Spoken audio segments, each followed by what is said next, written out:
Basi Mheshimiwa Rais amekwisha maliza kulikagua gwaride. Tunaomba sote kusimama ili tuweze kumkaribisha Mheshimiwa Rais katika jukwaa rasmi. Karibu Mheshimiwa Rais.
Watunuku mahafala bora. Karibu Mheshimiwa Rais.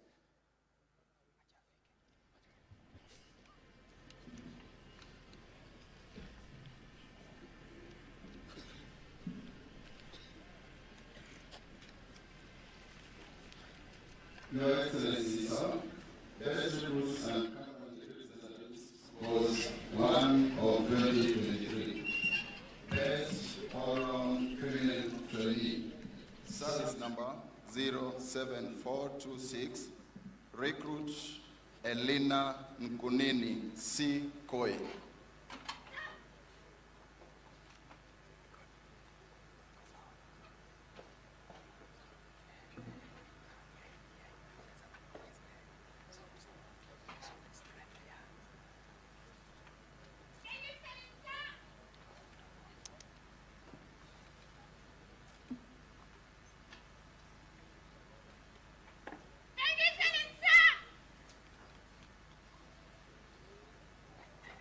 Best all-round male trainee, service number 08043, recruit John Otieno Tuju, B Company.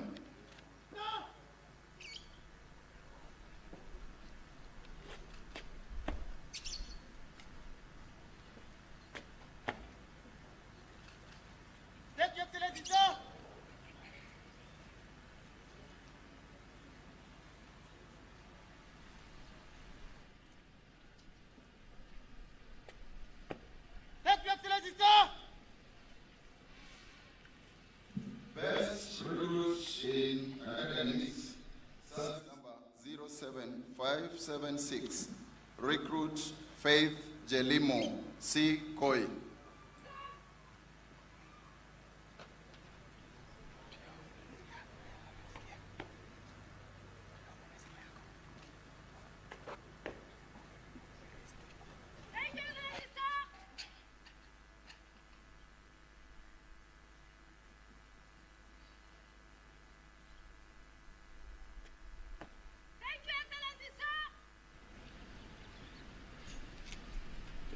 Best recruit in drills, service number 06869, recruit Anthony Mwangi Masharia D. Koi.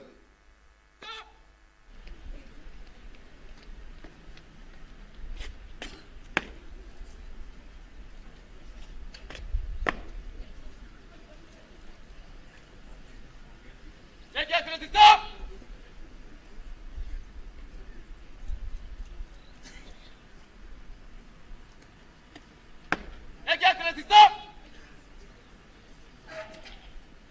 Marks person of the course, service number 09145, recruit Timothy Kibet Kimeli, G Company.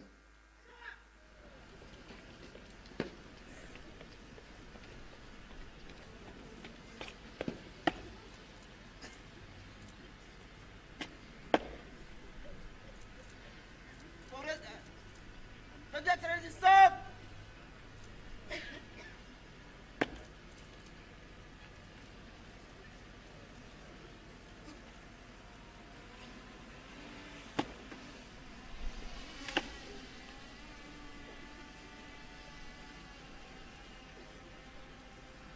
Excellency, stop!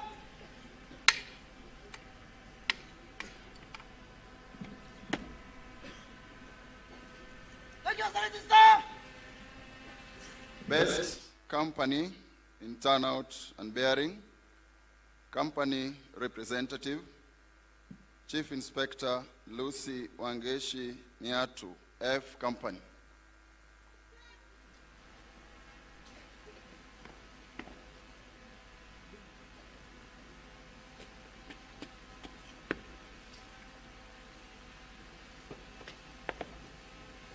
Thank you, Excellency, sir.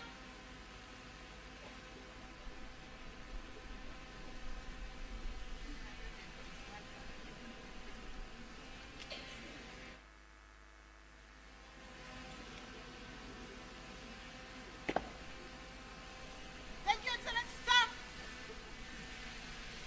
And lastly, Your Excellency, sir, the best division in tree planting, division representative, Chief Inspector Ali Adman Nzuya, Mount Kenya Division. Stop!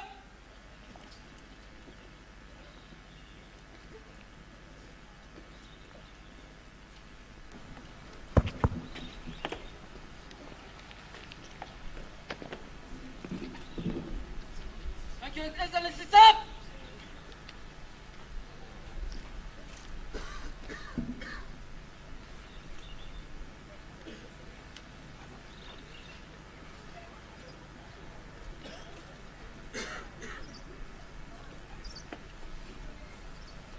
Thank you, Excellency, stop! Basi naomba tuwapongeze kwa makofi wote waliotunukiwa. Asante sana Mheshimiwa Rais.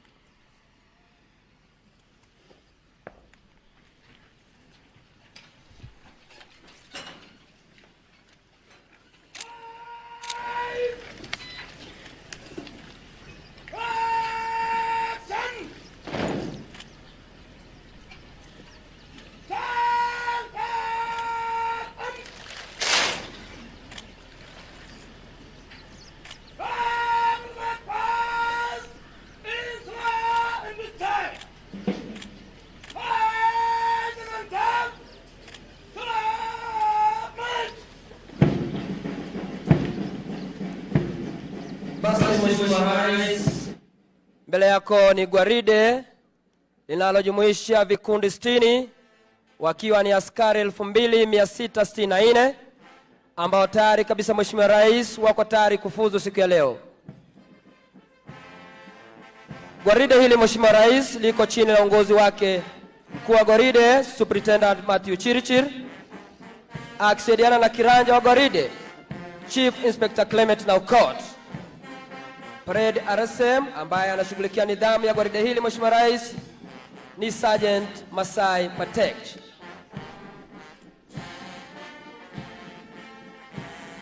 Burudani letu Mheshimiwa Rais linaongozwa na bendi yetu ya Kenya Forest Service chini ya uongozi wake Inspector Charles Bore, akisaidiana na Senior Drum Major Sergeant Faith Bosire.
2032. Mheshimiwa Rais, hii ni mojawapo ya dhihirisho kwamba askari hao wako tayari kabisa Mheshimiwa Rais kufuata agizo lako la upanzi wa miche bilioni 15 itimiapo mwaka 2032. Kenya Forest Service wakiwa ni washikadau wakuu wako tayari kabisa Mheshimiwa Rais kuweza kushirikiana na wananchi kuhakikisha kwamba agizo lako limetekelezwa. Karibu Mheshimiwa Rais.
Vikundi 60, contingent ya kwanza ikihusisha vikundi 10 wanajitayarisha sasa kuweza kupita mbele ya jukwaa kutoa heshima zao kwa mwendo wa polepole, huku bendi yetu ikitokea magharibi mwa uwanja chini ya usimamizi wake Director of Music Inspector Charles Bore wako tayari kabisa kuweza kuchukua nafasi zao.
Mheshimiwa Rais, Sergeant Kapil Olisa.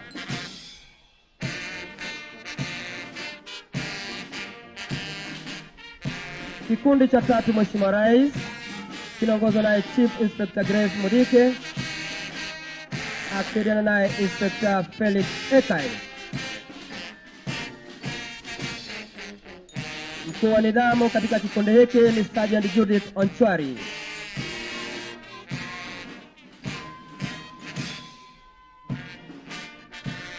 Kikundi cha 4 Mheshimiwa Rais kinaongozwa naye Chief Inspector Ali Zuya akisaidiana naye Inspector Moses Leparan. Mkuu wa nidhamu katika kikundi hiki ni Sergeant Kevin Wandeto.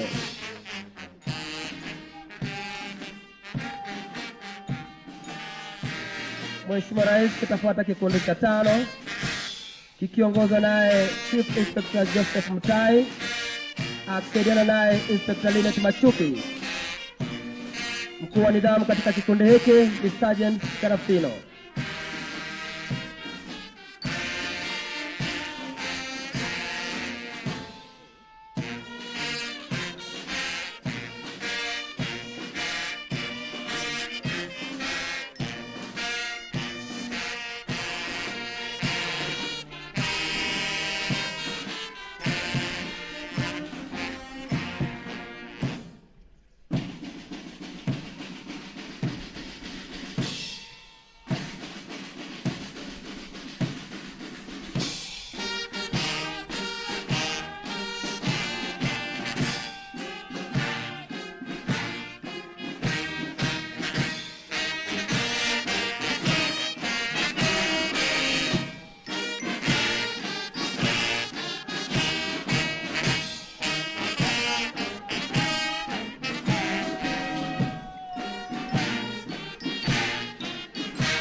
Basi mwisho wa onyesho hilo Mheshimiwa Rais ni kikundi cha 10 kikiongozwa naye Inspector David Wanaswa akishirikiana naye Inspector Safari Kenga.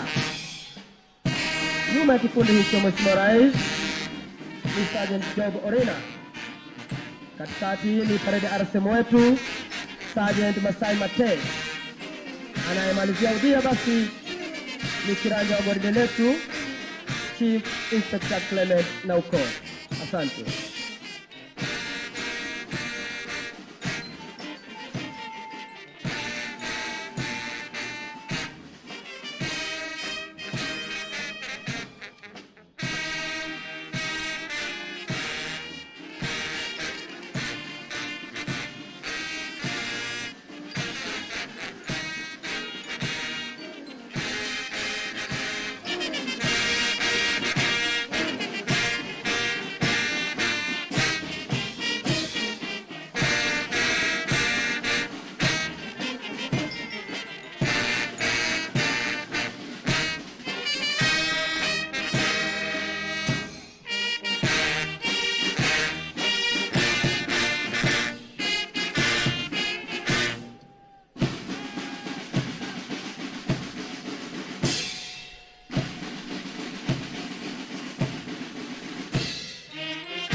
Sasa gwaride linabadili mwendo kutoka mwendo wa polepole hadi mwendo wa kasi.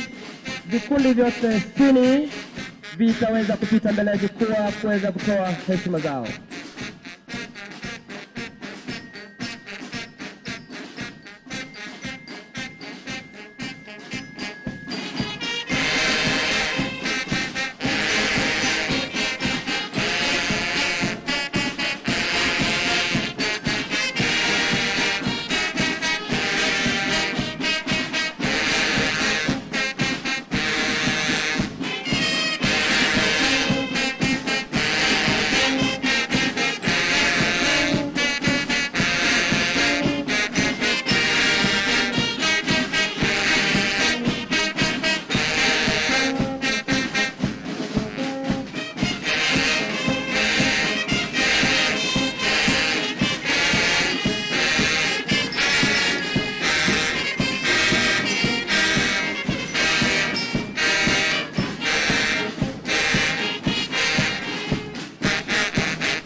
Tuwe tayari kabisa Mheshimiwa Rais kuweza kulinda misitu yetu masaa 28.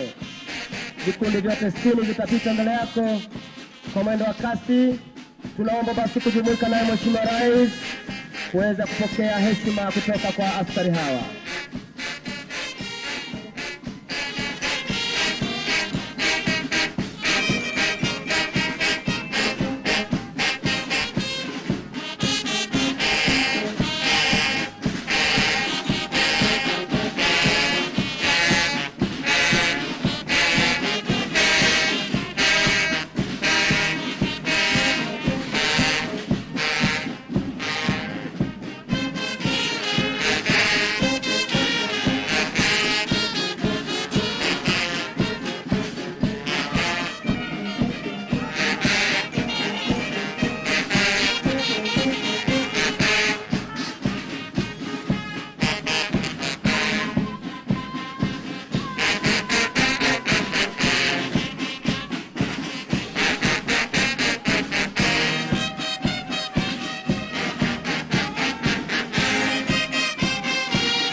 Kinapita sasa kikundi cha 6 kikiongozwa naye Chief Inspector Ann Chergut, akisaidiana naye Inspector Benjamin Okring. Mkuu wa nidhamu katika kikundi hicho ni Sergeant Alan Asbiko. Kitafuata sasa Mheshimiwa Rais kikundi cha 7 kikiongozwa naye Chief Inspector John Liwa, akisaidiana naye Inspector Washira Gatweria. Mkuu wa nidhamu katika kikundi hicho ni Sergeant Alfred Wekesa. Kinafuata kikundi cha 8 Mheshimiwa Rais kikiongozwa naye Chief Inspector Jennifer Tompoi, akisaidiana naye Inspector Samuel Magige. Mkuu wa nidhamu ni Sergeant Martin Ngatia. Kikundi cha 9 Mheshimiwa Rais kinaongozwa naye Chief Inspector George Kimani, akisaidiana naye Inspector Michael Court. Mkuu wa nidhamu Sergeant Bukayo Dida.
Basi Mheshimiwa Rais, ikiwa ndo mwisho wa maonyesho ya vikundi,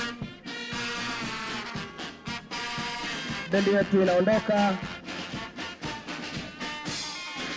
tayari kabisa kuweza kupisha gwaride.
Kwa hivi sasa askari hao wanajitayarisha kuja mbele yake Mheshimiwa Rais, hatua 14.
Basi tunaomba kusimama kwa wimbo wa taifa.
Mheshimiwa Rais, wanachukua sasa nafasi zao wakuu wa kichungaji kitengo cha walinda msitu kutongoza katika hafla ya kutoa kiapo. Karibu.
Offenses against the same, and that I shall, to the best of my skills and knowledge, discharge all the duties of a forest ranger, faithfully according to the law, and that during my tenure in the Kenya Forest Service, I shall observe all such lawful orders as may be given to me, and I shall observe all acts, regulations and orders relating to the Kenya Forest Service, which may from time to time be enforced. So help me God. So help me God.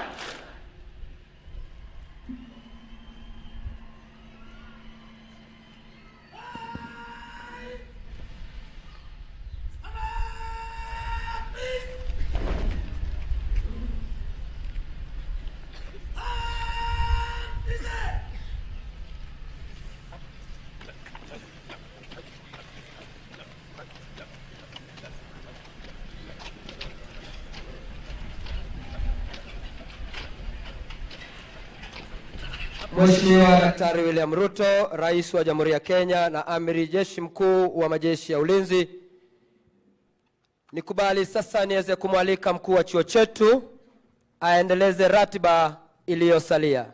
Welcome, Your Excellency.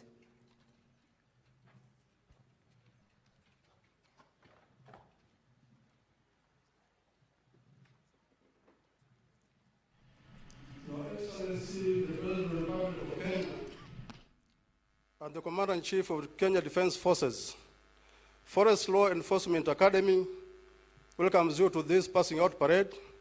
And to proceed, I'll invite the Chief Conservator of Forests to guide us on the next program. Thank you, Your Excellency.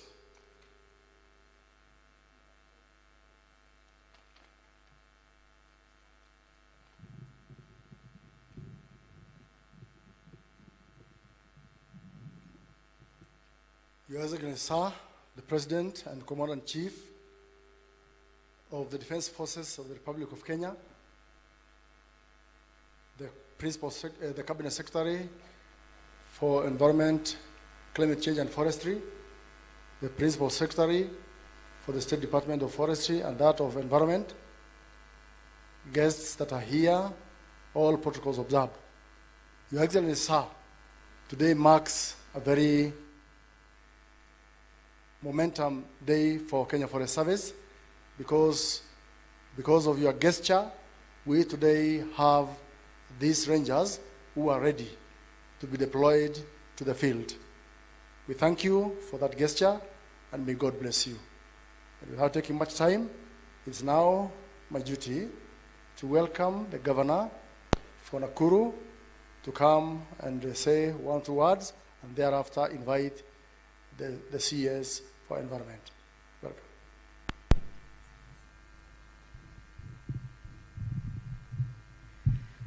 Oh, thank you, Your Excellency. Your Excellency, Dr. William Samoei Ruto, the President of the Republic of Kenya and Commander-in-Chief of the Kenya Defense Forces, the Cabinet Secretary for Environment, Climate Change and Forestry, Honorable Soipan Tuya, Principal Secretaries, Chairman, Kenya Forest Service Board, the Chief Conservator of Forests. Mine here today, Your Excellency, is really just to introduce all our leaders who are with us this morning. And I will begin with our area MP, Madam Speaker, Madam Mheshimiwa Wangari. Asante. We also have the MP for Nakuru Town East, Mheshimiwa Gikaria, who is the chair of the Environment Committee in the National Assembly. Your Excellency, we also have, you have Madam Gathambi Charity, the Member of Parliament for Njoro, and also the chair of the Climate Change Caucus in Parliament. We have Senator Tabitha Karanja, the Senator of Nakuru. Oh, sorry. Okay. We have Honorable Lisa Chelule, the Women Rep Nakuru County. We also have Mheshimiwa Kamuren, who is the MP Baringo South. And Your Excellency, I have my colleague, who is the Governor of Taita Taveta, Governor Muadime, but also the chair, or rather also the chair of the Environment Committee of the Council of Governors. And Your Excellency, today I will only congratulate. My role here will just be to congratulate and wish the very best for our forest rangers who are graduating here today. And as they join this noble national cause, wish them all the best going forward in their careers and in helping you and us in conserving the forests. And as I conclude, I say Genesis, I quote Genesis 2:15, which says, "The Lord God took the man and put him in the Garden of Eden to work it and take care of it." So as you proceed, please help us conserve our forests. Thank you, Your Excellency, and let me take this time to invite the Cabinet Secretary for Environment, Her Excellency, Madam Soipan Tuya. Thank you.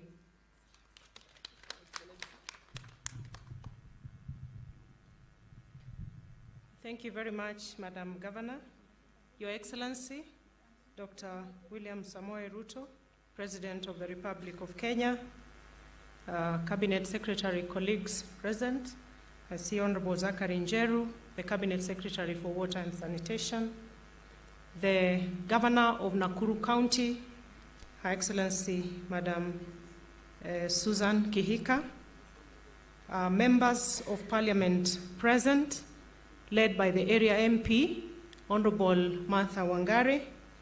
I also recognize my chairman of the National Assembly Committee on Environment, Honorable David Gikaria, as well as all the members of the committee present.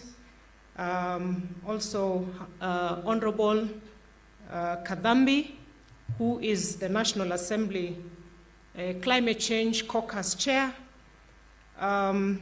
My principal secretaries, PS for Forestry, Honorable Gitonga Mugambi, and Engineer Festus Ngeno for Environment and Climate Change, the Regional Commissioner, and the entire security team present here, the Kenya Forest Service Board, distinguished guests, ladies and gentlemen.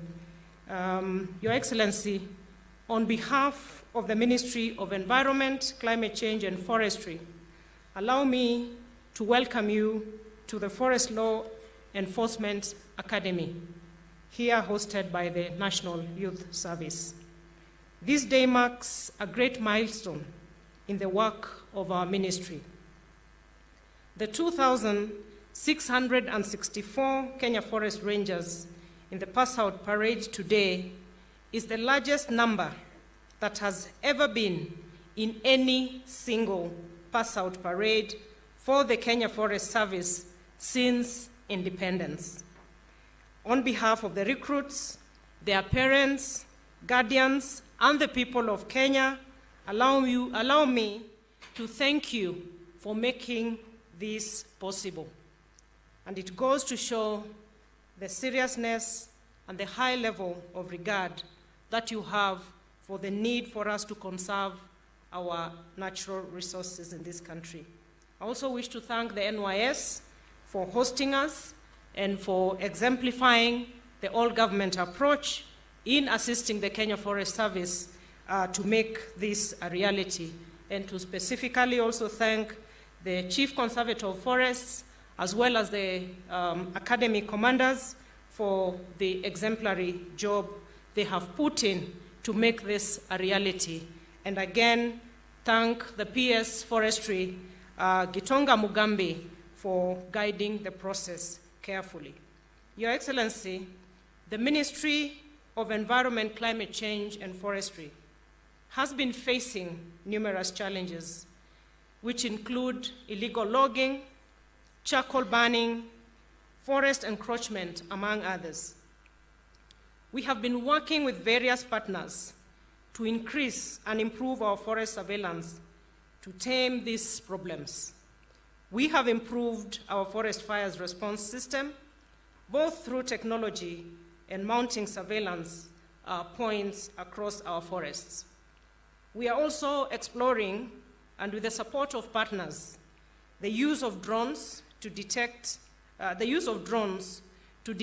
illegal forest activities. Your Excellency, you also know that we are calling out to our partners to help us fence off all our protected ecosystems in the country. With all this, Your Excellency, the passing out of these recruits today will only come to complement in a big way these efforts, which will improve the health of our forest ecosystems. Your Excellency, forests are important for Kenya. They provide many resources that we use in our daily lives. They are a biodiversity haven, giving home to important biodiversity which support human existence. They help in the mitigation of climate change because of their ability for carbon sequestration. Forests support jobs in the forest value chain. As a ministry, we look forward, and we have put measures in place to deploy these forest rangers who are graduating today to the various hotspots to address the challenges that I have mentioned, Your Excellency, and to safeguard and enhance our forest plantations to help us make the best use of our forest resources. Forests sustain rural livelihoods, especially for the forest-adjacent communities. Forests remove harmful pollutants from the atmosphere and pump in oxygen. They protect us from natural disasters, offer recreation for sports and tourism. They offer a wide variety of ecosystem services that support human beings. In short, Your Excellency, forests are life. Your Excellency, I have highlighted all these benefits of forest, which is in line with our national landscape and ecosystem restoration program towards the growing of 15 billion trees that you launched last year, to underscore the fact that all these activities that you lead us in delivering are not only useful for the environment's sake, but for the whole of humanity, given the interconnectedness of the environment, human rights, and sustainable development.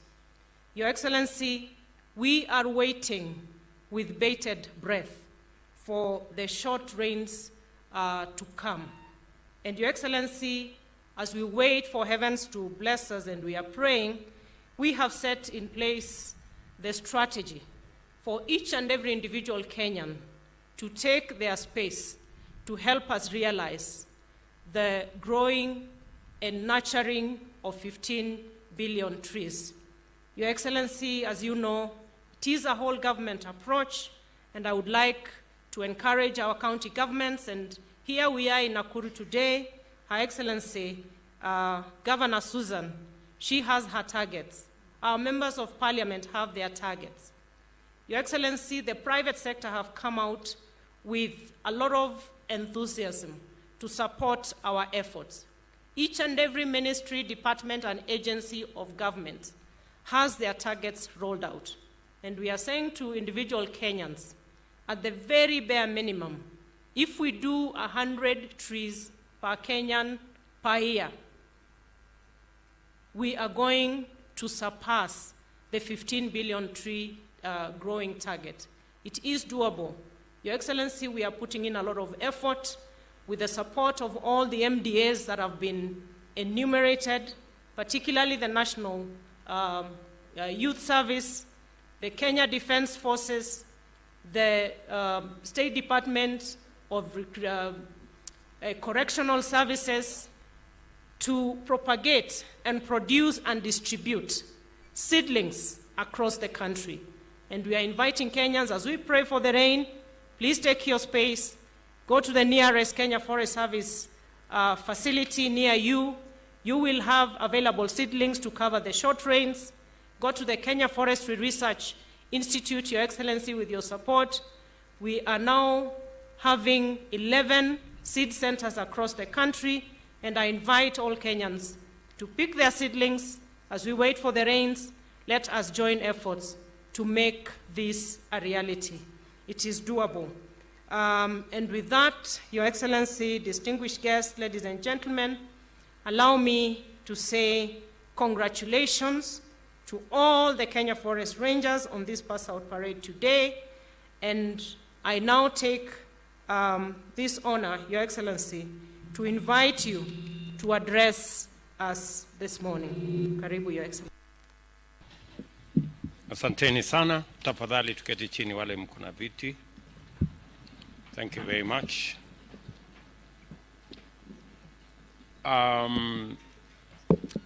Graduates, the Kenya Forest Service community, pamoja na wazazi wetu wote waliofika hapa, hamjambo. I am delighted to join the graduates, their families and friends, as well as the Kenya Forest Service Law Enforcement Academy community, as you celebrate this important milestone in the careers of the graduates. The history of this academy, the sustainability of the forest sector and conservation movement, as well as our country's journey to the fulfillment of our collective determination to sustain the environment for the benefit of present and future generations. This occasion, therefore, positions the graduating class, together with the Kenya Forest Service in its entirety and the Ministry of Environment and Climate Change, as the focal point of a critical constitutional mandate with existential implications, not only for us in Kenya, but for humanity in its entirety. Article 42 of the Constitution recognizes every person's right to a clean and healthy environment, which includes the right to have the environment protected for the benefits of the present and future generations, and to have obligations relating to environment fulfilled under Article 70.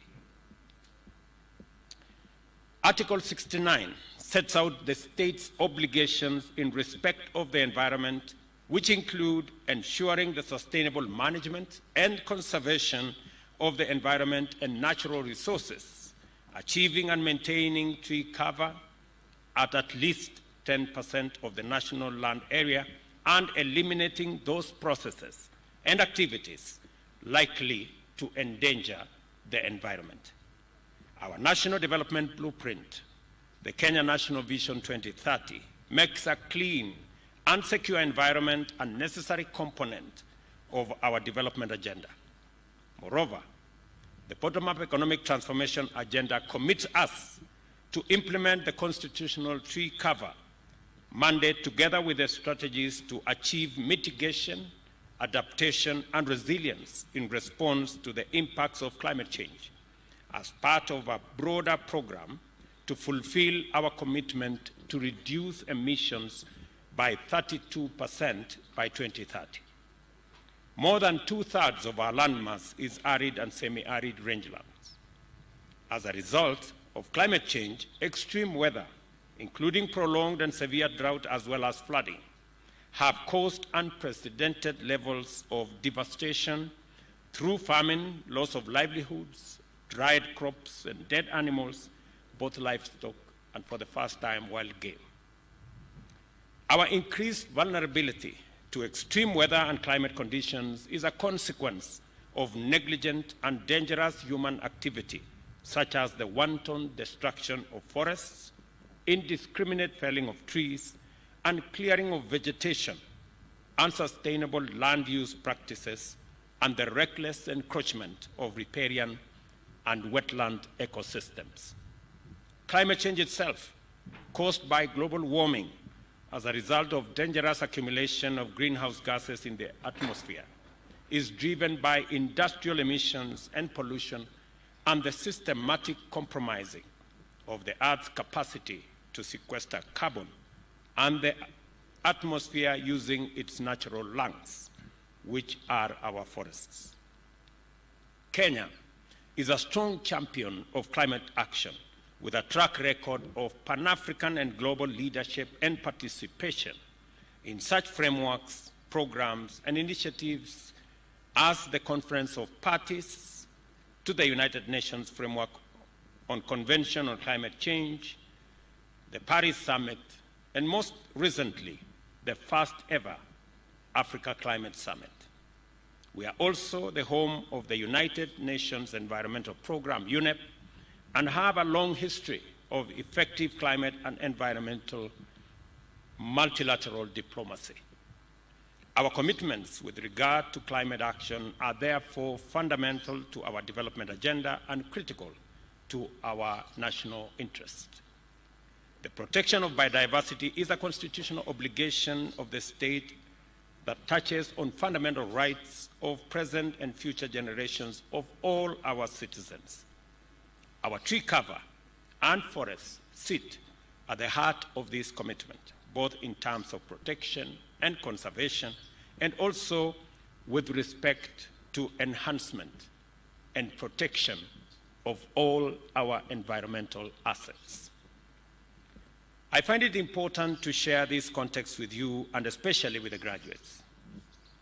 If anyone told you, young people standing before me today, that your job is a routine occupation, they are very mistaken. You enter our national economic transformation equation as the people's trustees and guarantors of fundamental constitutional mandates and custodians of our forest value chain, which comprises critical resources and essential community assets. Our lives and livelihoods depend on the protection and sustenance of our biodiversity and the mitigation of climate change. You are therefore expected to be drivers of our national landscape and ecosystem restoration program and lead our organizations, communities, and especially the young people in making sure that our ambition to grow 15 billion trees by 2030 is actualized. Wacha nirudie kwa Kiswahili ili tuelewane. Tumekubaliana ya kwamba majukumu mnayoenda kuchukua kutoka leo sio majukumu ya ajira peke yake. Ni majukumu ya muhimu katika kuhakikisha ya kwamba matatizo ya kubadilika kwa hali ya mazingira yanashughulikiwa. Azma yetu kama taifa kupanda miche bilioni 15 inatimia. Na vile vile tunapata nafasi kama taifa kutumia rasilimali zetu za misitu kuongeza nafasi za ajira na vile vile kuzalisha uchumi wa taifa letu la Kenya kwa kuhakikisha ya kwamba rasilimali zetu za misitu inatumika katika kutengeneza furniture ya taifa letu la Kenya, na kuhakikisha ya kwamba vijana wetu wanajumuishwa katika nafasi za ajira, ikiwemo mpango wetu wa nyumba 1,200 kila mwaka. Tutahitaji rasilimali nyingi ambazo zitatumika kutoka misitu yetu. Mimi nataka niwaeleze ya kwamba kazi mnayochukua ni ya muhimu sana katika taifa letu la Kenya. And as the largest ever to graduate from this institution, you are aware of our firm commitment to develop adequate capacity to keep illegal logging, charcoal burning, and other forms of unlawful encroachment and interference with the integrity of our forests at bay. This commitment extends to training and equipping of personnel and investing in technology to improve operational capabilities in surveillance, data collection, and evidence-based forest management. I encourage you, therefore, to go forth as patriotic servants of the people of Kenya and to render your professional service with discipline, dedication, diligence, and unyielding integrity. Let me repeat, unyielding integrity. I remind you to use every opportunity to promote sustainable practices and urge you to always exercise your authority responsibly and accountably. And let me say this for the record, my sons and daughters, the young people of Kenya, as you graduate today, that you have a huge responsibility on your shoulders, but I am confident that the training that you have received in this institution and your personal selection into this great army of forest rangers is merited, and therefore I have the highest expectation from you that you will discharge your responsibilities responsibly and accountably. There are many who have let us down. The reason why I made the decision that we are going to recruit the largest ever group of rangers, trainees in Kenya, in post-independence Kenya, is because the matter of climate change, the matter of our environment is critical, it is important, and it poses an existential threat, not just to us as a country, but to humanity in general. Na ndio sababu katika ghafla hii ambayo hawa vijana wetu wanapata nafasi ya kufuzu wakiwa ni cohort ama vijana ambao wanafuzu leo ni vijana 2664. Tuko pia na forest officers ambao watakuja hapa baada ya graduation hii 600 watakao sasa tusaidia kusimamia misitu yetu katika taifa letu la Kenya. Na tumefanya hivi makusudi kwa sababu tuko na mambo manne ya muhimu. Ya kwanza, tuko na matatizo ya kubadilika kwa mazingira, na ni lazima tushughulikie tatizo hilo kwa sababu ni ya muhimu. Tumepoteza wanyama wengi, mifugo yetu pamoja na wanyama wa pori kwa sababu ya mabadiliko ya mazingira, na ni lazima tubadilishe mienendo yetu, kupanda miti vile tumesema bilioni 15, na nyinyi vijana wetu ndio mtakao tusaidia kutekeleza wajibu huo. Jambo la pili, tumekuwa na matatizo makubwa kulinda misitu yetu na mazingira yetu, na imechangiwa kwa sehemu na officers wetu wachache. Kwa sababu ya uchache wa officers wetu ndio tumepata matatizo. Ndio tuliamua kama serikali that tutaongeza maradufu. We are going to double the double the officers that will assist the country manage our forest reserves.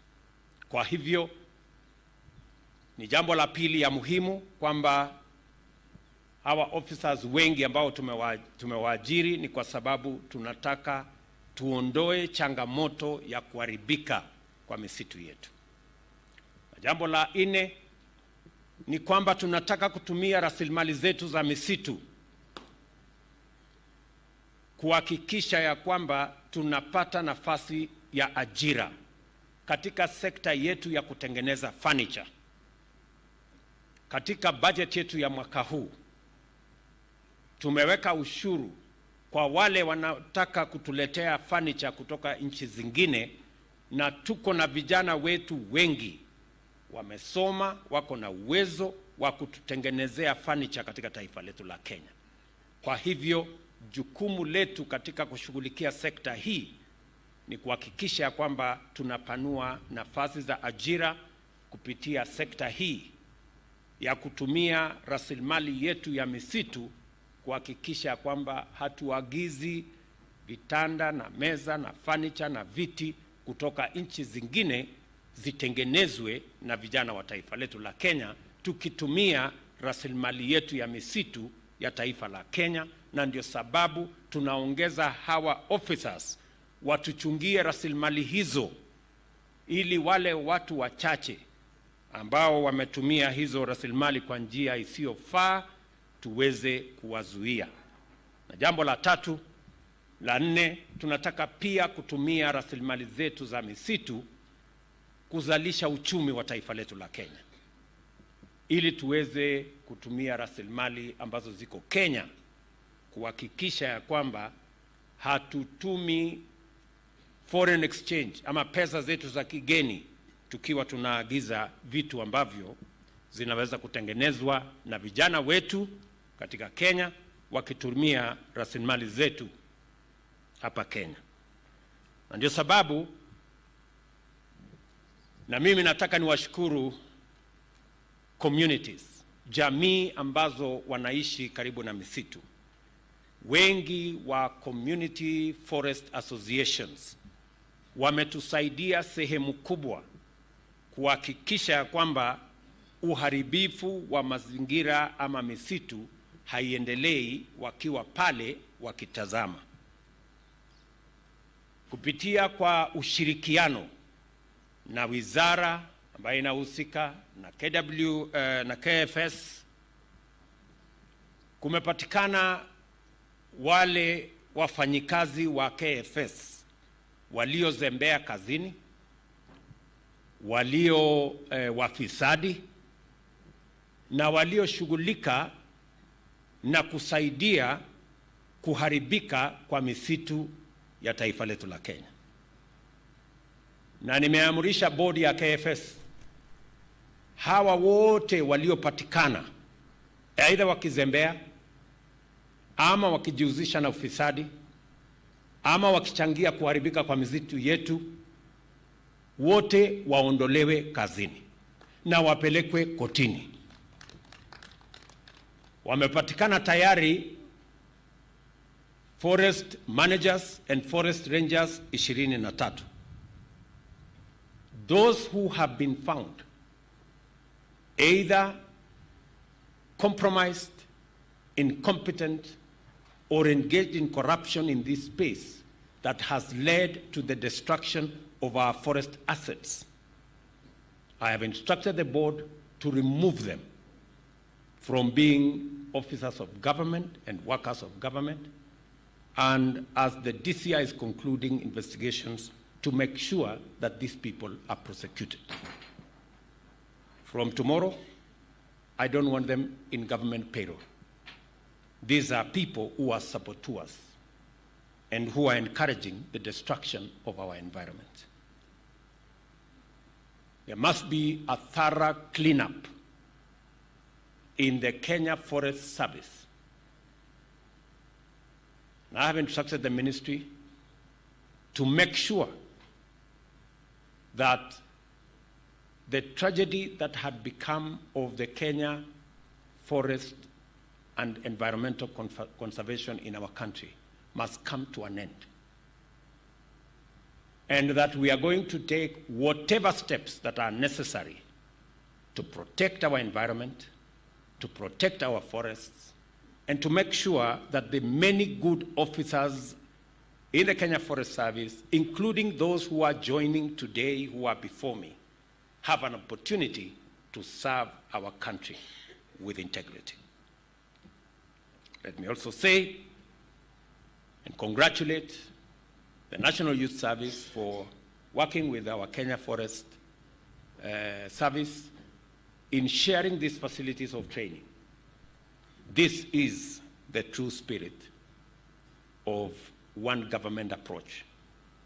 We must continue to share all the facilities that we have, either for training or any other facilities, so that we can make sure that we use optimally all the infrastructure that we have at our disposal.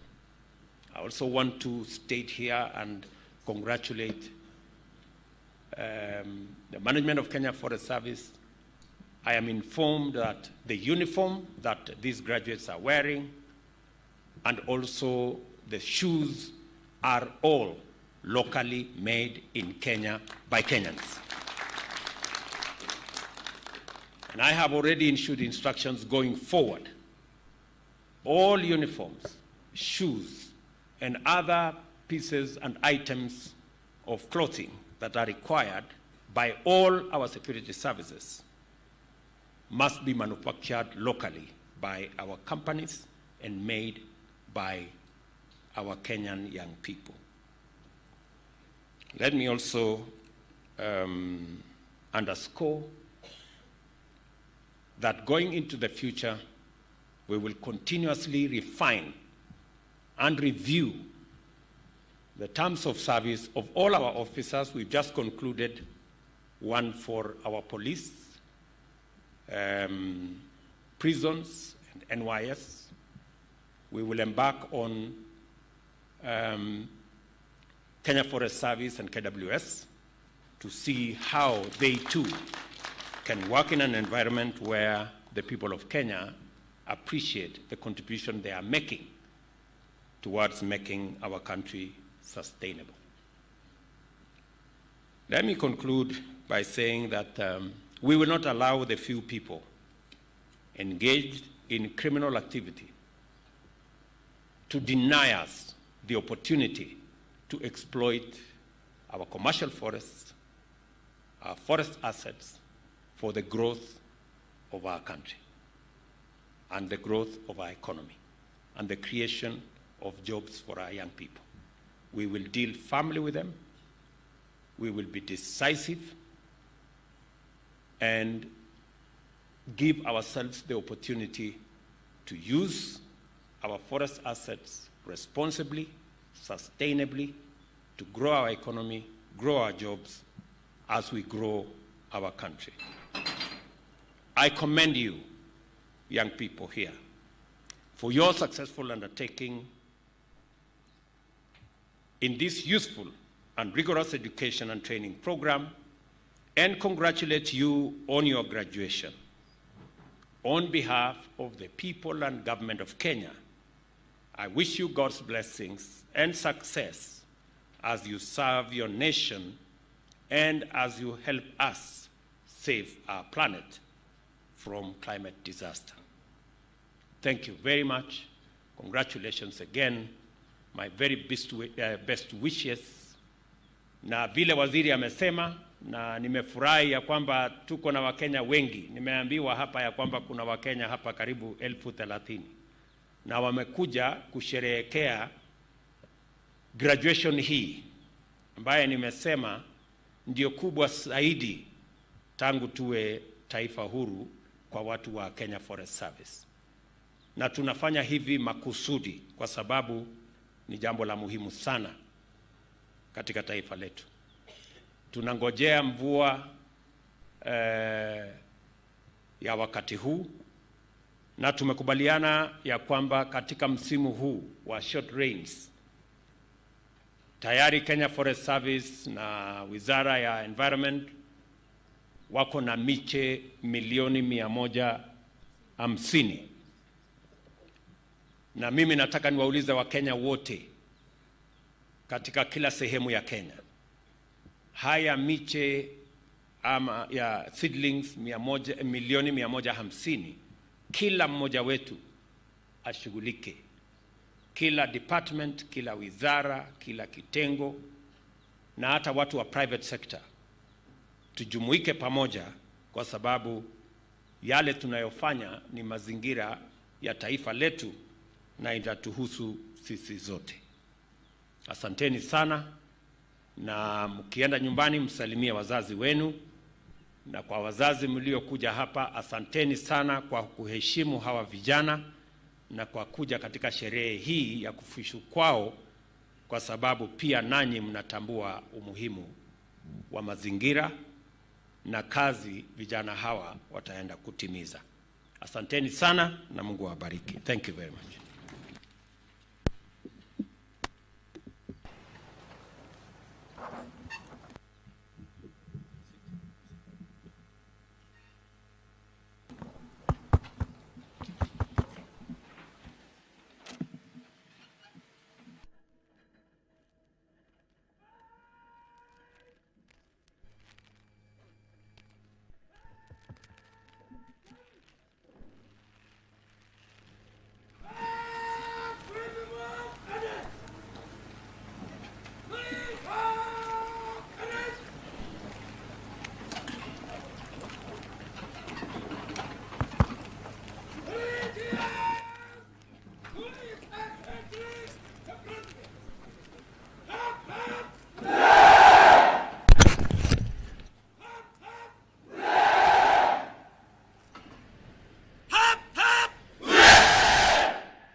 Basi baada ya heko kwa Mheshimiwa Rais, mkuu wa gwaride ataomba ruhusa ili aliondoe gwaride.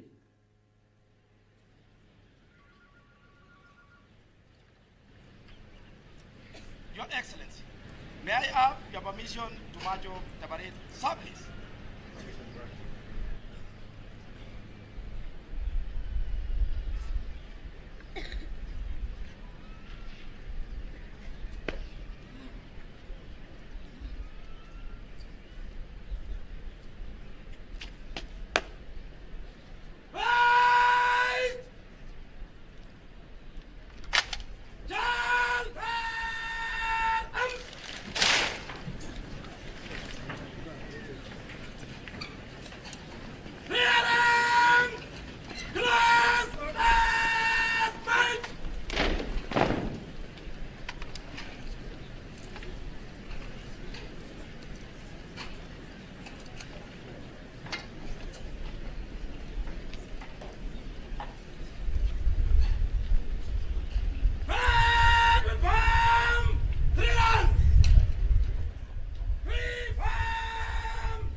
Kwa amri sasa Mheshimiwa Rais, maafisa hawa wanaondoka kujiunga na maafisa wenzao katika jukumu la kulinda na kuhifadhi misitu yetu kwa mwendo wa kasi.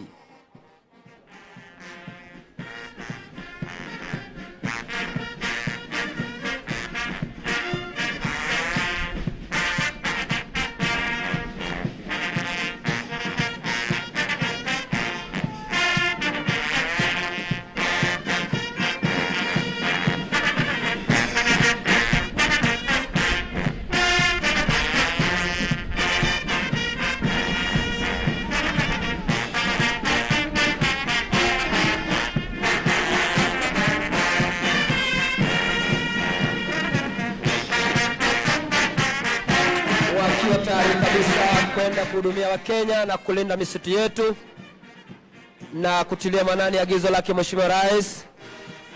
Vikundi vyote 60 vitapita hapa kwa mara ya mwisho kabisa kwenda kulinda misitu yetu na kuhakikisha kwamba misitu yetu iko imara masaa 24.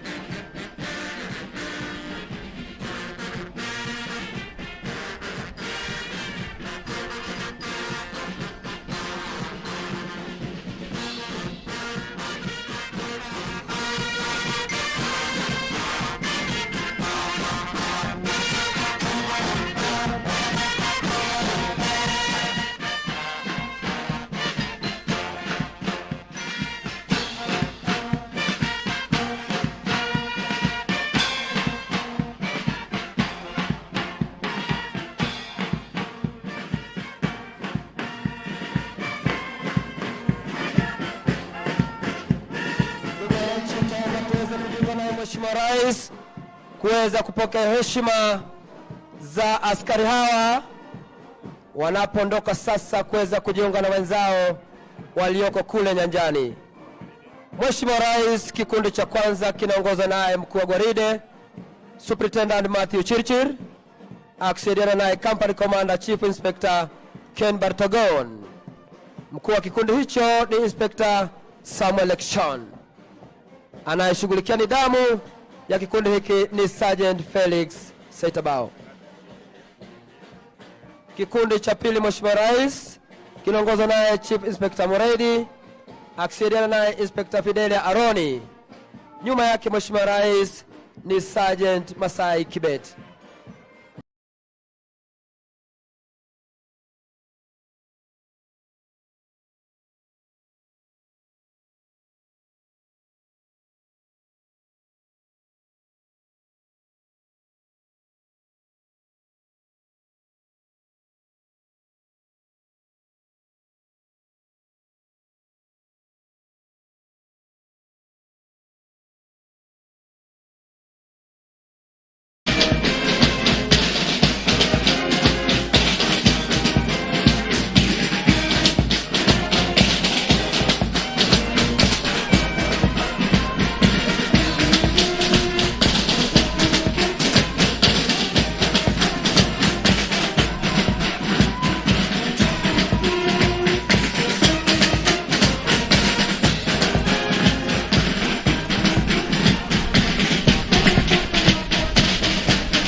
wakiwa tayari kabisa Mheshimiwa Rais kujiunga na wenzao kule nyanjani.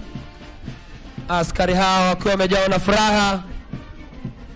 Baada ya hapa basi wataweza kujiunga na wananchi na kushirikiana na vikosi vingine vya usalama nchini kuhakikisha kwamba misitu yetu iko salama.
Mheshimiwa Rais, ikiwa ndo mwisho wa gwaride letu, kinapita sasa kikundi cha 60 kikiwa chini ya usimamizi wake Inspector Daniel Owino, akisaidiana naye Sergeant Daudi Angelo, naye Parade RSM Sergeant Basai Matej, kiranja wa gwaride Chief Inspector Clement Laukot.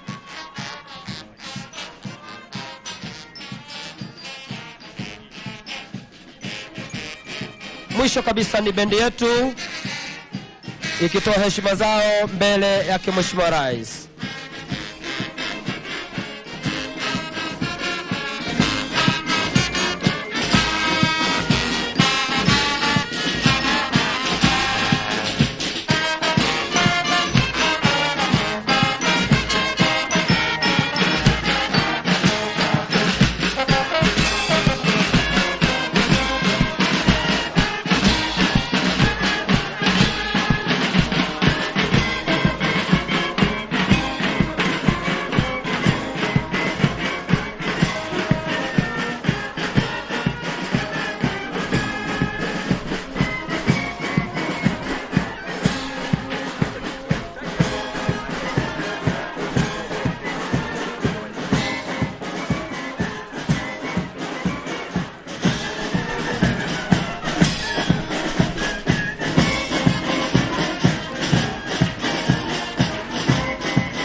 Mheshimiwa Rais, mkuu wa gwaride Superintendent Matthew Chirchir amekuja kuidhinisha mwisho wa gwaride na kuomba ruhusa ya kuondoka.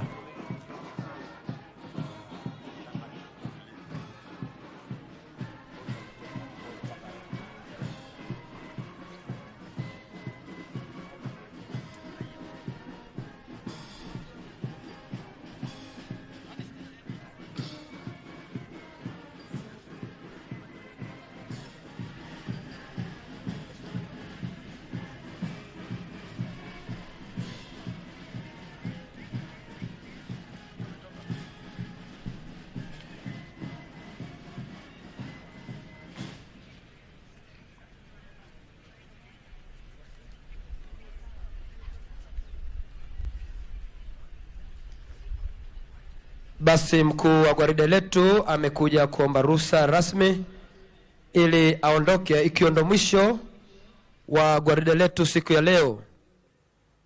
Huku haya yakijiri, baada ya hapo basi tutaweza kupata vipindi mbalimbali vya burudani, ukiwemo mchezo wa kwatu ya kunyamaa na vile vile mchezo wa karate na kwaya zetu.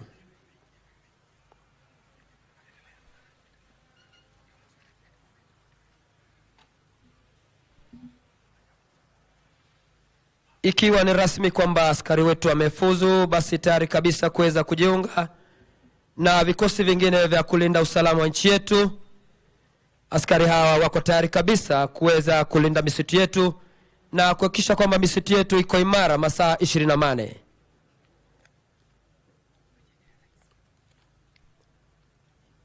Kumbuka, hii ni kutilia mkazo ajenda ya Mheshimiwa Rais ya upanzi wa miche bilioni 15 itimiapo mwaka 2032. Kenya Forest Service kwa mara ya kwanza kabisa chini ya uongozi wa rais wetu, rais wa awamu ya 5, tumeweza kuwa na idadi kubwa ya maaskari wetu watakaowezesha misitu yetu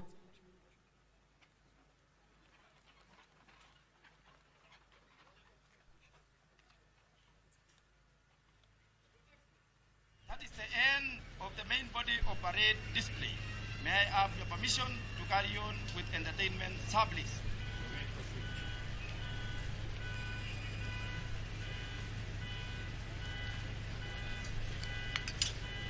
Mkuu wa gwaride Superintendent Matthew Chirchir amekuja kuidhinisha mwisho wa gwaride na kuomba ruhusa ya kuondoka.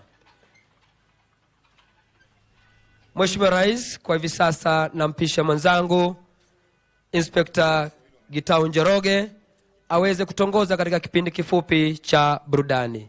Welcome, Your Excellency. Asante sana mwenzangu Inspector Marwa. Mheshimiwa Rais, kwa heshima na taathima, naomba unikubalie tuingie kwenye kipindi kifupi cha burudani. Mheshimiwa Rais, watakaofungua ukurasa huu ni onyesho la kwato ya kunyamaa, yani silent drill. Anayeongoza kundi hili Mheshimiwa Rais ni Sergeant Daudi Boru. Karibu sana Mheshimiwa Rais.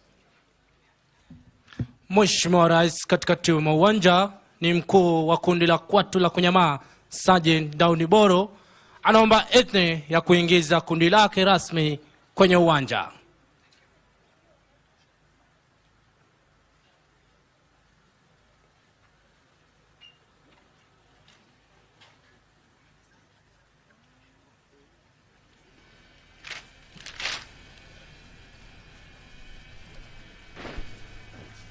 Wataungana kisha kuja mbele ya jukwaa kwa minajili ya kuomba idhini ya kuanza maonyesho yao. Mheshimiwa Rais, kwa idhini yako ningeomba uweze kusimama kupokea heshima zao na kuidhinisha kuanza maonyesho yao rasmi.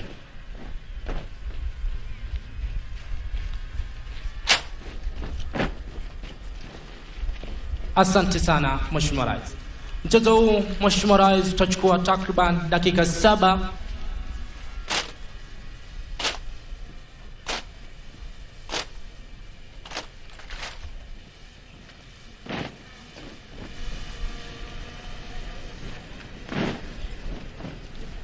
Watatengana katika makundi 8 kuashiria jinsi maafisa wetu utakavyotengana ili kwenda kuhakikisha misitu yetu ipo imara kila pande.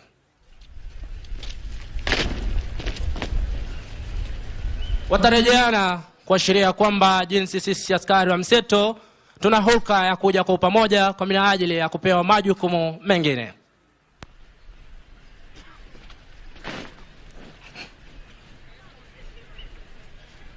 Watagawanyika kisha kurudiana kwa mtindo unaojulikana kwa lugha ya Kimombo creek crossing.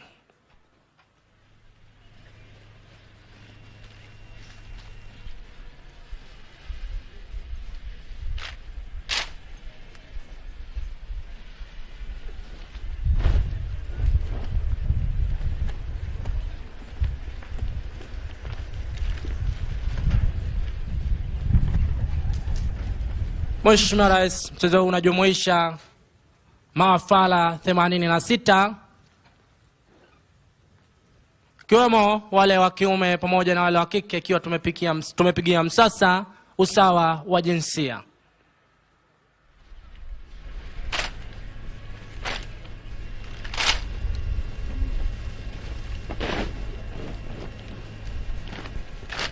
Watarudi kisha kutengana katika makundi mawili, kisha kila moja kwenda katika maeneo yake ya kazi.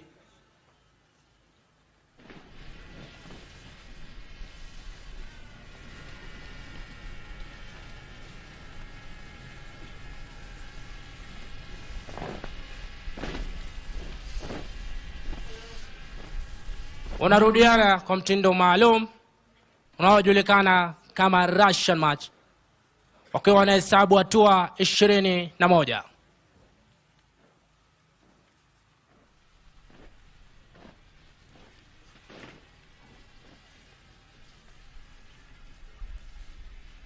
Wanatengana Mheshimiwa Rais, na katika kutengana katika makundi mawili watagawanyika tena katika makundi 7.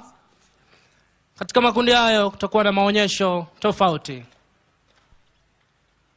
Kubadilishana silaha ikiwa inaashiria uaminifu kazini, kwani katika kazi yetu ya askari pasipo na uaminifu kuna utendakazi utakaofanyika.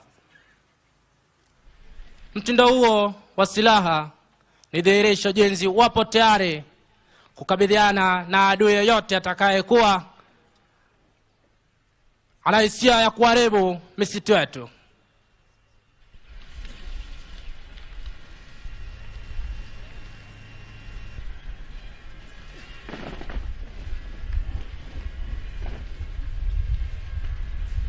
Watarejeana tena na kuwa kundi moja. Kama ilivyokujuza awali, askari wa msitu wana hulka ya kuwasikia kwao bila hata kupewa amri.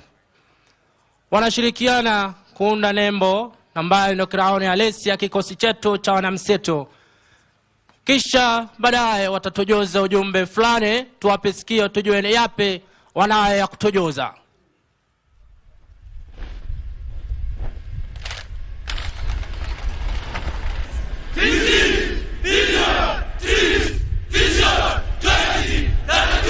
$15 billion trees vision 2032 ikiwa ni ajenda yako Mheshimiwa Rais, inapigwa tu msasa. Timu hapo mwaka 2032 kila kitu kitakuwa kipo shwari na imara.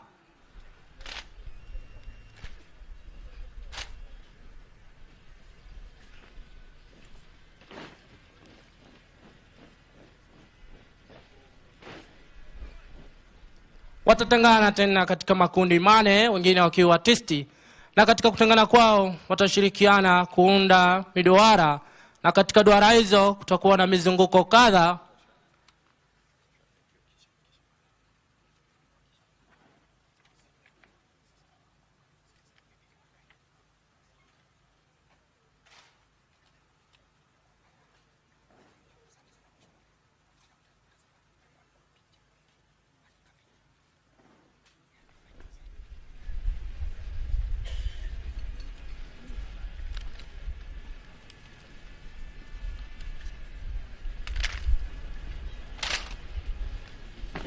Mheshimiwa Rais, mizunguko hiyo inaashiria jinsi tumeizunguka taifa letu la Kenya kuhakikisha msitu wetu ipo imara masaa 24.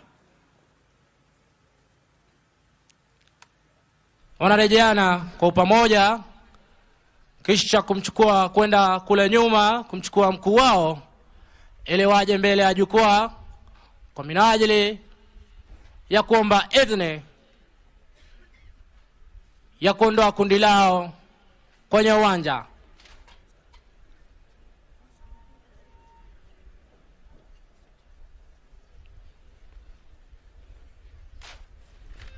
Mheshimiwa Rais, kwa heshima na taadhima, ningeomba uweze kuipokea heshima zao.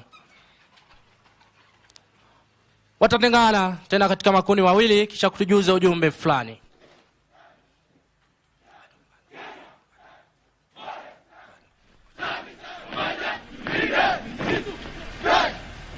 Wataungana kisha kutoka kwa pamoja huku silaha zao zikiwa zinalenga angani kuashiria jinsi wapo imara. Jamani, tuwape makofi.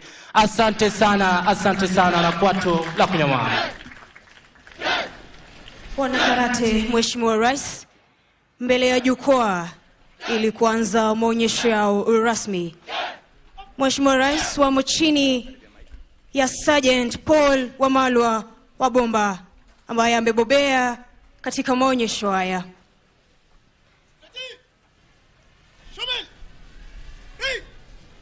Ikiwa ni idhini ya kuanza maonyesho yao rasmi.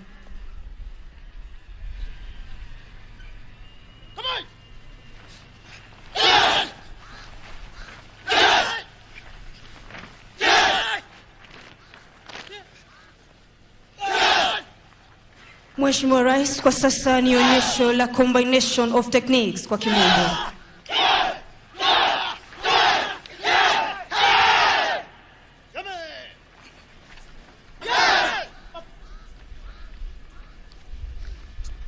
Mheshimiwa Rais, wanaonyesha jinsi watakapokuwa wakikadiriana na wahalifu pale msituni.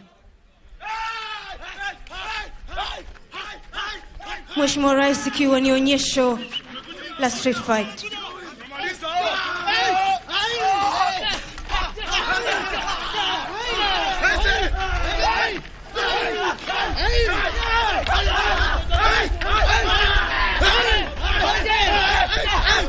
Mheshimiwa Rais, mafunzo haya ni ya manufaa zaidi kwenye askari hao, maana wanaweza kukadiriana na adui pale msituni hata bila silaha yoyote.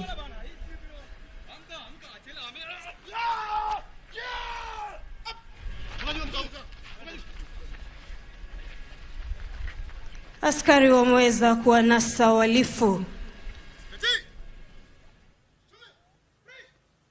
Mheshimiwa Rais, ni onyesho la Ipon Committee wakikadiriana wawili kwa wawili.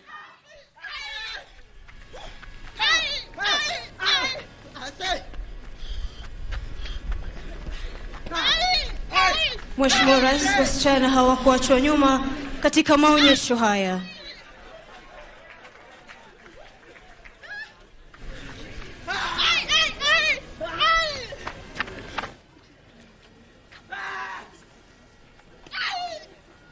Yote ikiwa ni mafunzo ambayo tumepokea hapa katika service. Mheshimiwa Rais, ni onyesho lingine, onyesho la targets, breakings na acrobatic.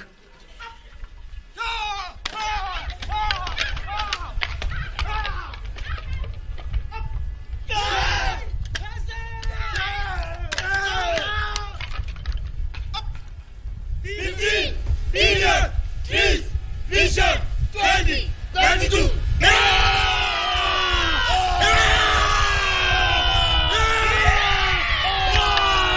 Guru wa Simba yule, Mheshimiwa Rais.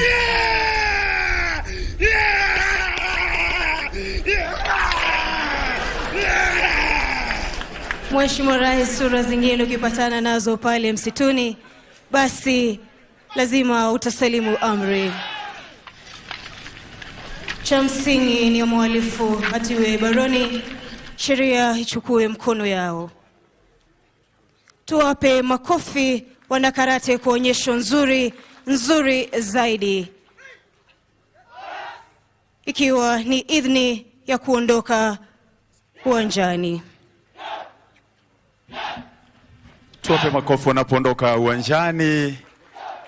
Mheshimiwa Rais, kwa idhini yako, kinachofuata sasa ni kundi tu la vijana wetu walio na ujuzi wa kuteleza kwa viatu spesheli, huku wamebeba bendera ya taifa la Kenya na bendera ya kikosi cha misitu, wakiwa na mabango yenye maandishi 15 billion trees by 2032. Maandishi mengine road to 15 billion trees, na mwisho vision 2032 hashtag jaza miti. Yote ikiwa ni kauli mbiu yako Mheshimiwa Rais ya kupanda miche bilioni 15 ifikapo 2032. Tuomba tukasimama wanapopita kwa heshima, huku wamebeba miche ya kupanda. Tuwape makofi vijana hawa. Pamoja na Mheshimiwa Rais, kinafuata kikundi cha kwaya zetu za Kenya Forest Service zikijumuisha nyimbo za kitamaduni. Tuko na wimbo wa kwaya, tuna mmoja wa maafisa ambao wamefuzu aliye na spoken words. Pamoja na Mheshimiwa Rais, tuko na kikundi cha ngonjera, na mwisho kabisa ni wimbo ulioimbwa na mmoja wa maafisa hawa ambao wamefuzu leo, kichwa cha wimbo Machi Bochi. Mheshimiwa Rais, baadhi ya hawa ambao wamefuzu, kuna wingi wa vipawa na vipaji ambavyo wamekuwa kionyesha wakati wa mafunzo yao.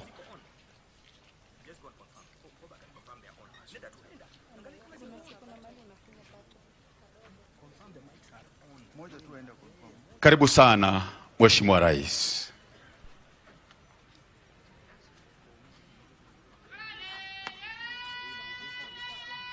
Hey!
general exhibition to the whole public, but a special dedication to our president. I wonder how it started is a wonder. It's a story of wonder, that's why nimeona poa kuelezea. In the beginning was a word. The word was with God. The word was God. History environment ilianza zamani. God in his creative nature created all creations. On the third day he created vegetations. Shamba la Edeni lilinawiri with trees all over. You can imagine how perfect it was. Adam akapewa mandate kutunza mazingira ya Edeni. But as you all know, alikuwa na Eve. So what happened next? Wali mess up. They ended up eating the fruit from the forbidden tree. What a shame. So leo hii tumesimama kama marenza, kama Adam and Eve tumepewa garden, the green forest of our land, with a mandate to protect, a duty to care for, and an ambition to conserve. Our dear President, tunakuahidi hatutakuwa kama Adam and Eve. We swear matunda ya msitu hatutakula mbali tutalinda, for future generations, for children of our children, hii misitu tutalinda. For my people, my country, and to God be the glory. To our President, we want to welcome you with a lot of pleasure. Being in the midst of us is an act of great treasure. Your love for us is beyond measure. That is why we are proclaiming our love for you without seizure. Sahi tumekuwa mahasla wamejiweza juu umetutransform. Ati from here our luku itakuwa ni uniform. Zamani ilikuwa ni apron, pale tao tukiskuma boda na kuuza skuma. But wajibu wako umetunasua. Sahi itakuwa ni kuchest out juu ya jopoa umetupea. So leo hii tunapiga eyes right kusema asanti juu from here maisha itakuwa upright. Kukosa job kulikuwa kunatupia plight, but now in our lives you can see some lights. The 2023 lot, we are behind your vision. The 15 billion trees in kwa forest conservation. We must ensure this project implementation and completion as a way of showing gratitude and saving our country from desertification. To our Chief Conservator of Forests, we are ready to task up. While we put to knowledge, we are ready to team up. With much confidence, we are ready to build up a strong KFS ready to keep up with the protection, conservation, and sustainable management of our forest resources as our only motto up. Till next time, to God be the glory. Tumpe makofi kijana huyo.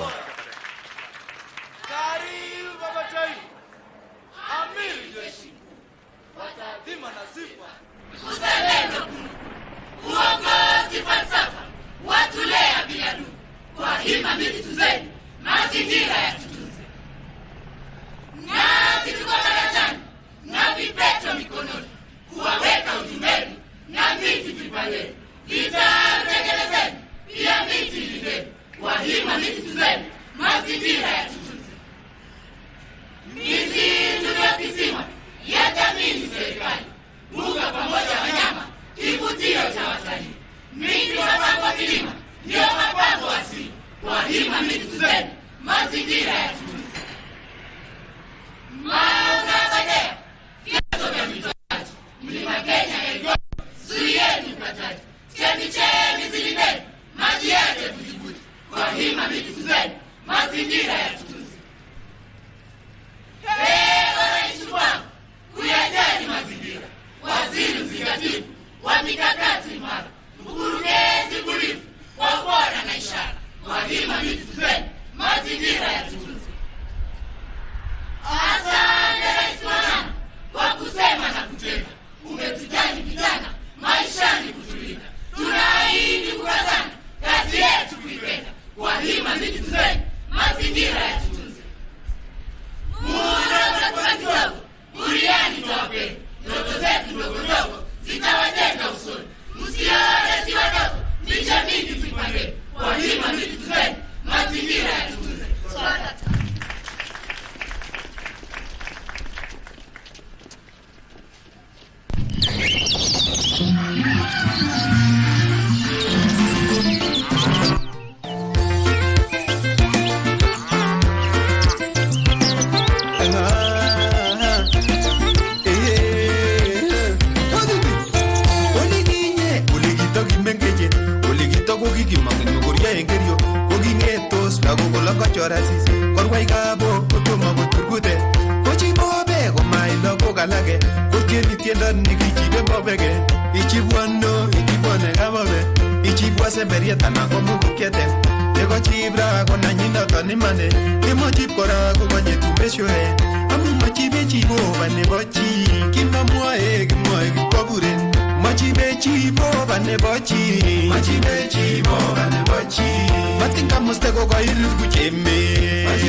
le kamasia kimwa butini nyongo le momugasis enji tugul botengo bilege ne bomane amumi Jehova ne mitengi sengwete ei go chichi tugul ne tanyini man botengi gilege we ne gituje kuma chibe chibo bane bochi machibe chibo bane bochi machibe chibo bane bochi machibe chibo bane bochi machibe chibo bane bochi botengi gilege ne bomane machibe chibo bane bochi bakai besio come in mulele machibe chibo bane bochi igilege gotaka egumurene machibe chibo bane bochi.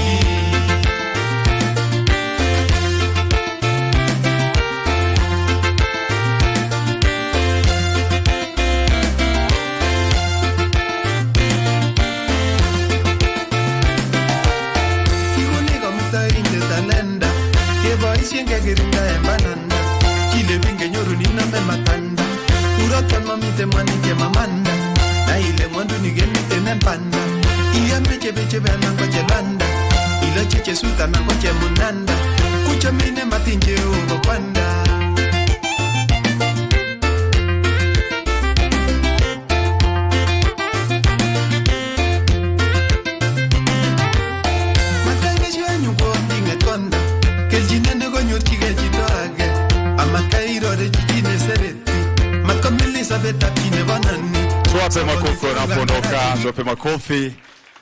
Wimbo wa mwisho Machi Bochi ambao umeimbwa na Tito Kiprotich ni mmoja wa maafisa wetu ambao wamefuzu siku ya leo.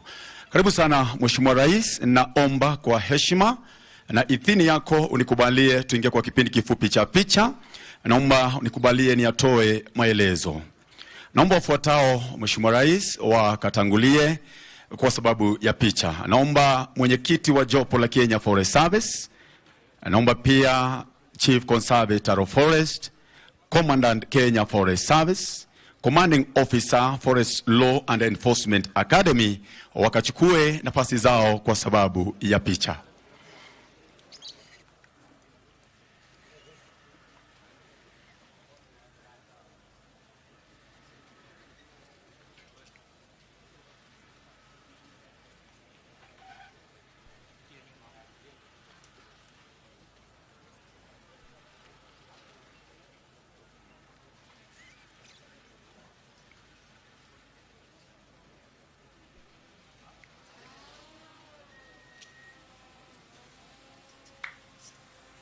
Na kwa sasa nitaomba Mheshimiwa Rais kaungane na maafisa wale pamoja na waziri wa misitu, katibu wa kudumu wa misitu na katibu wa kudumu wa mazingira. Karibu sana Mheshimiwa Rais.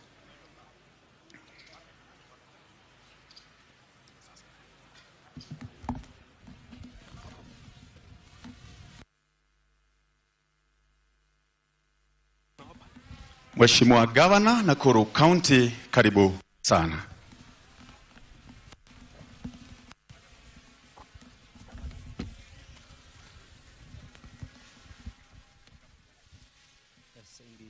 Good afternoon to you wherever you're watching us from. Thank you very much for joining us for this live broadcast of the Kenya Forest Service Rangers passing out parade that has been presided over by none other than the President of Kenya, President William Ruto. Today, 2,664 rangers have graduated, a record number. This is the first time we've had such a large number post-independence, and this of course has been informed by the President's agenda of seeking to have 15 billion trees planted by the year 2032. The live images coming to you right now. We've just concluded the entertainment session and now it's the photo session. Of course, the President is presiding over that. Perhaps just some talking notes from the head of state today.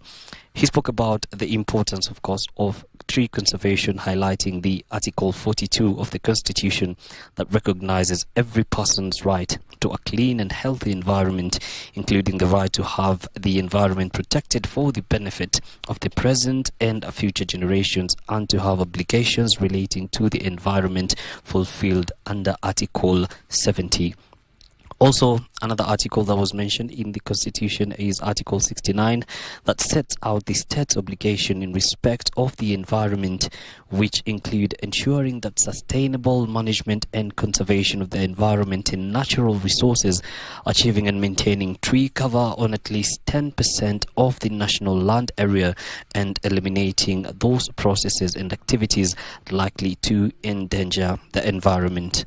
Of course, among the dignitaries that have attended today, apart from the head of state, is the cabinet secretary of the Ministry of Environment and Forestry, none other than Soipan Tuya, with her respective PSS, the governor of the county of Nakuru, Madam Susan Kihika, also in attendance among other CSS and PSS present. One thing that has also been mentioned is that the government will be very strict on officers that will be found culpable of infringing the rights, or rather going against their constitutional mandate and abetting crime in the environment sector. Particularly today, the head of state spoke about 23 senior forest service officers who have been found in contravention of the law, and he has instructed that they be removed from the government payroll immediately, and going forward they will be taken to the respective authorities for investigations and prosecution. Of course, the president issuing a stern warning to whoever who will be found in contravention of the law that they will meet the full force of the law and they will be prosecuted in accordance to the Constitution. For the rangers that are passing out today, the president, of course, has called on them to exercise diligence, to exercise utmost integrity in executing their tasks, so that the Kenya Forest Service that is mandated rather to take care of the natural resources, the gazetted forest rather, in both the land and the mangrove ecosystem, is remaining to be the service that is the one to look up to in matters environment. Of course, the president also highlighting that Kenya is a strong champion of climate action with a track record of African and global leadership and participation in such frameworks, programs and initiatives as the Conference of Parties to the United Nations Framework Convention on Climate Change, the COP, the Paris Summit, and most recently the Africa Climate Summit that was held at the KICC. The message from the Chief Conservator of Forest, Mr. Alexander Lemerkoko, speaking about today's occasion marking an important milestone in the country's history, having 2,664 rangers graduating to boost the enforcement strength of the service and to support the government's strategy on forest conservation, protection and management. The graduates, of course, have undergone 6 months of rigorous forest law enforcement training, which included a 1-month tactical training in harsh and rough terrain similar to the forest environment which they are expected to operate within. And this segment tested them on endurance, battle skills and bushcraft expected of them in their line of duty. That is why during the event today we were able to see the officers exercise a few of the battle tactics. Of course, we had some showing karate skills, some showing how they will be handling issues. And finally, as the graduates are being released, the Chief Conservator of Forest says that he is confident that they will discharge their duties professionally by applying skills, knowledge and attitude they have learnt during their training. From us here at the Forest Law Enforcement Academy at NYS Gilgil, we want to sincerely thank you for joining us on Kenya Broadcasting Corporation. On behalf of the whole production team that has made this coverage possible, we want to say thank you very much, good afternoon and goodbye. We now take you back to the broadcasting house for normal programming. My name is Yusuf Farah. Goodbye.